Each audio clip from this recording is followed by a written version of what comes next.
Hi, Sandra Carr-Moore. Still have my morning voice.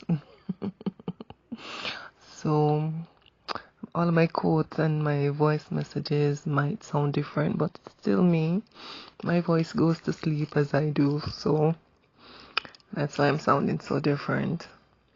I I am in a particularly thoughtful mood this morning, and I thought to share this very powerful revelation. It's not really a revelation. It's funny that some of the things that makes the greatest impact in our lives are things that we already know but we have not believed as yet.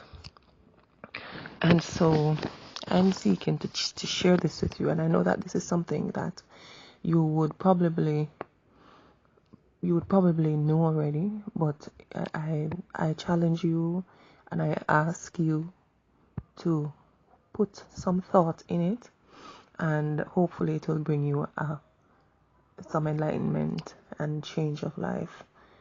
The problems and the challenges that we go through in life, they are supposed to be used by us to bring us into a better place.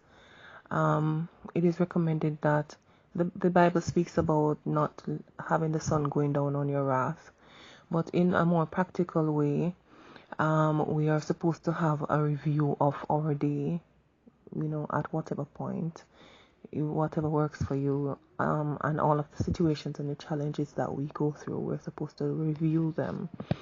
And when we do that, we are doing that in a bid to find out what happened, how this person or the persons involved felt, how you felt by what was done, what was said, and what you can do to handle the situation better and also quicker. So, and when you do that, you find that you would automatically become a better person. And I found that it might seem that we need to go through a whole lot of trouble to get to that place of growth and development. But I beg to differ, and I don't believe that. I firmly believe that a lot of the things that I have gone through in the past, when I review them, there are certain basic reasons, right? There are certain basic reasons why. And if you identify those and develop ways and strategies on how to mitigate quickly, you find that you pass through the challenges quicker.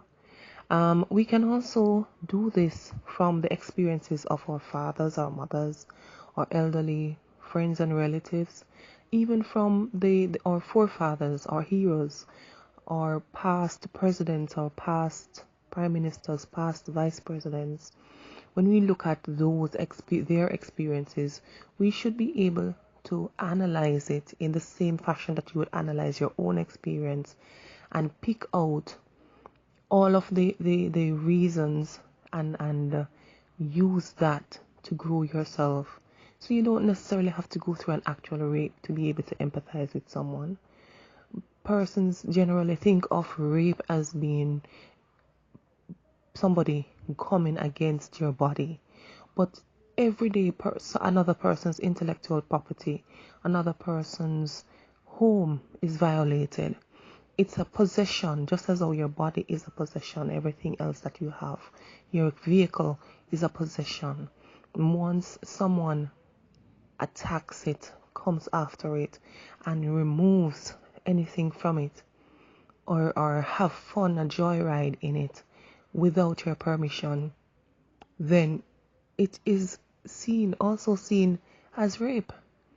The classical term used by the lawyers in the court system to speak to the violation of the physical being of a person, it is also translated to all other areas where violation takes place within the material and intellectual sense.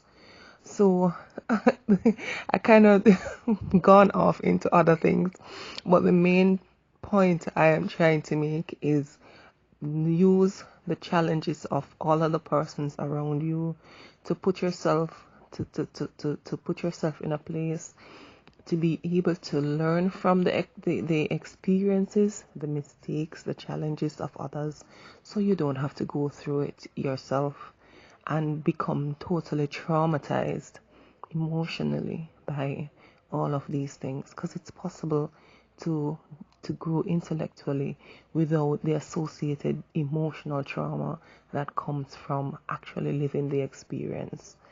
And it takes a lot of time to deal with that emotional trauma, and that emotional trauma is really what is debilitating a whole lot of persons in the society. So I have gone very deep. I usually don't, but I think this point was important enough to go deep, and I will always be on your side, and keep on listening. Okay, later.